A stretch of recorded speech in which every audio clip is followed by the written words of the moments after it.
I'm Alec with Peppy Heating and Cooling. This video will discuss how a UV-powered air scrubber pairs with your home's heating and cooling system. A forced air system pulls air through the return, conditions it at the furnace and the evaporator coil, and then supplies your home with temperate air through the main line supply duct.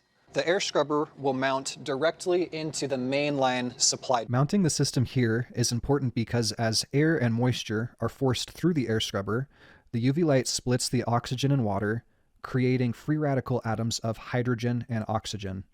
Highly unstable and reactive, these atoms recombine into powerful oxidizing and sanitizing solutions of hydrogen peroxide and ozone.